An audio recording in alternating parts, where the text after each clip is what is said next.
Hi there guys, Mr. Martin here. Thanks very much for joining me. Now, what we're going to be talking about today is the psychodynamic approach to psychology. How exciting! Now, again, we're not going to be looking at any specific applications of this approach. We'll save that for a future video. But what I do hope to discuss with you is the absolute basics of the psychodynamic approach and realistically what it's got to tell us about the world of the human mind. So let's begin. Now, chances are coming into psychology this year, if you knew very little about psychology and you'd only ever really heard of one psychologist, then chances are that it was this dude here. This is Sigmund Freud. He was born back in the 1850s in what is now Austria. And he actually trained as a doctor. He didn't really train as a psychologist at all. But he later became what he called a neurologist. He was interested in the diseases of the mind. And from his work based around medicine and treating people with mental illness, we have a whole new approach to look into here. Now, Freud was, let's say, a little bit disappointed with what psychology was like back in his day. He viewed psychology as missing the point, shall we say. Psychology at his time was very scientific and it was very much based in behaviorism, and it viewed human beings as being little more than beasts, and it wasn't really what he wanted out of the world of psychology. So what he did, in deliberate contrast to the world of psychology at the time, was he set up this new school of thought, which he would later call the psychodynamic approach. What he was trying to figure out here was ignoring the trappings of science and instead focusing on getting inside the head of the individuals in order to make sense of, well, their relationships, their experiences, and basically how they individually saw the world. What Freud believed was that every single person was unique. They all had their own individual perceptions, their own individual way of dealing with things, and he was interested in exploring the individual. The word psychodynamic quite literally means individual minds. Dynamic meaning constantly changing, and psycho meaning minds and psychology. So he was really interested in the individual. Now, it's kind of tempting to believe that psychodynamic approach begins and ends with Freud. That's not very much the case. Certainly a lot of the writings of the time were by him, but he inspired a whole generation of psychodynamic psychologists. People like Carl Jung, people like Albert Adler, and people like the amazingly named Erik Erikson. All these people had a lot to say about the psychodynamic world that they were very, very interested in. For the purposes of our video, however, we're really going to be focusing on Freud's theories, and we'll get away with that because a lot of psychodynamic does begin and end with him. So let's see what he's got to say about the mind. The first thing we have to factor in here is that Freud believed that all human functioning was based upon the interaction of drives, unconscious drives that is, and unconscious forces within that person. The way that he explained this was to think about the human mind as being almost like an iceberg. Your conscious mind, that is the bit that you are in control of, is like the tip of the iceberg. The unconscious mind, what's really driving your behavior, is the larger part of the iceberg. It's unseen, it's immeasurable, you can't really put your finger on it, but it's always there lurking in the background. The unconscious mind is what actually drives your behaviors. If you think about something like a slip of the tongue, which sometimes is called a Freudian slip, you know what you're trying to say, and you say something completely different. But why? Something has gone wrong there inside your head, or has it? Is that your unconscious mind coming to the front? Freud believed that these unconscious drives developed primarily during childhood, and they were based very much on different phases. Now, we don't really explore those in higher psychology, that this is where he believed that these unconscious drives developed from. One of the biggest areas of Freud's research was in something called the tripartite personality. This is normally the area of Freudian psychology that most people are familiar with. Freud believed that everybody's personality was fundamentally made up of three different entities. Now, it's important to realize that he didn't genuinely believe there was a little devil or a little angel living inside of you. That would be preposterous. But he did do a lot of work into really trying to pin down what these three elements of the personality were. The ego that you can see in the middle there, that's Latin for I, is you. That's reality. That's how you perceive the world. The id, that's Latin for it, on the left-hand side, that's the devil that lives on your shoulder. That is your absolute primal instincts. In this case, we're thinking things like sex, hunger, lust, aggression, all of those things, the absolute base human instincts are based in your id. The superego, which is Latin for over I or above me, is the angel that lives on your shoulder. That is your morality center. The superego is basically concerned with following the rules. It wants to not hurt anyone, especially doesn't want to hurt you. It's really interested in keeping you safe and obeying society at all times. Now, if you like to think of it this way, the id and the superego are constantly battling over what they want and the most realistic way to go about it. So the id might say, I'm really hungry, I should just shoplift this Mars bar from the shelf. The superego says, no, we probably shouldn't shoplift that, because if someone catches us, we'll go to jail.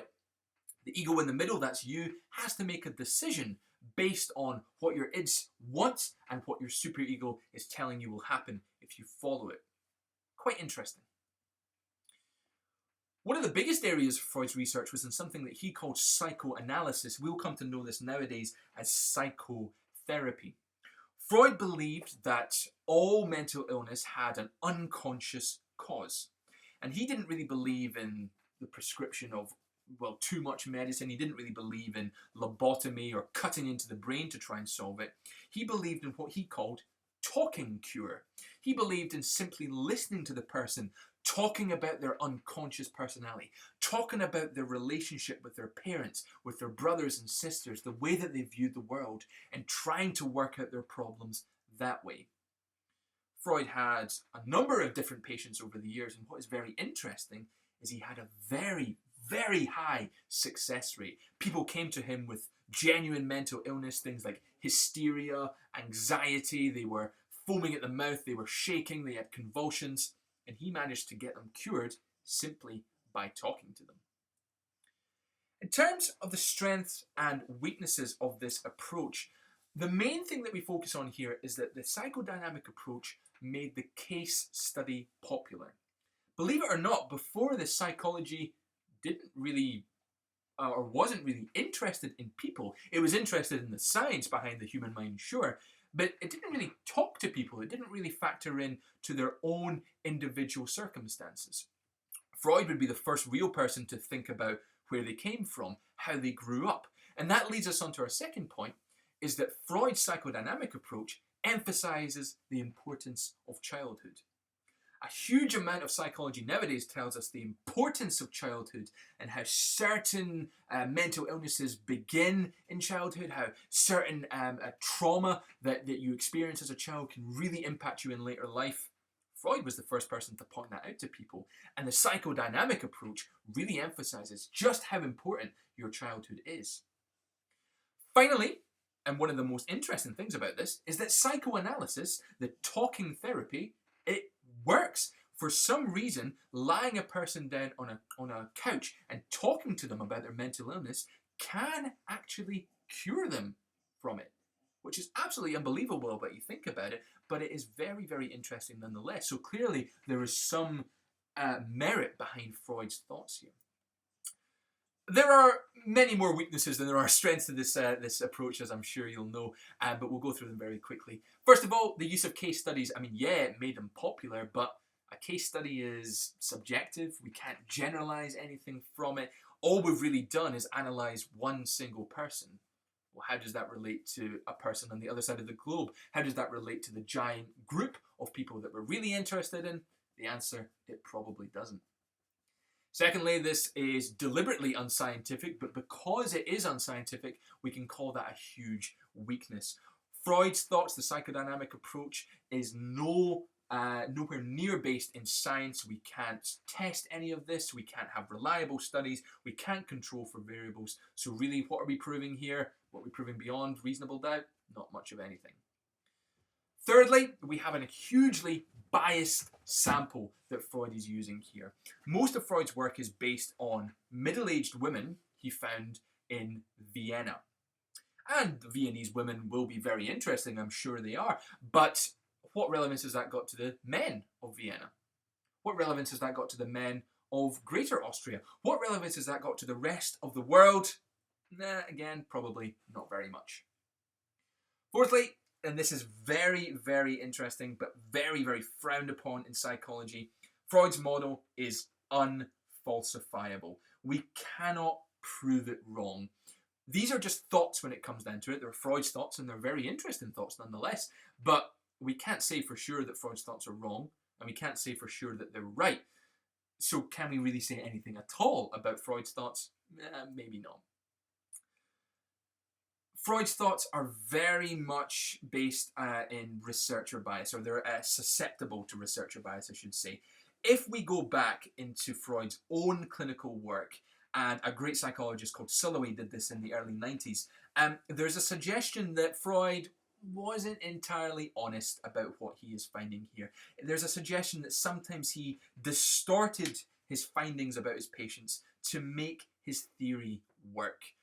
Did Freud do this on purpose? Yeah, maybe he did. Maybe he was just so excited about his new approach that he was a little bit guilty of this, but still, we have to cast a little bit of doubt over Freud's findings. Finally, there is an implication here that Freud's thoughts are sexist. They've been hugely criticized for being sexist against women.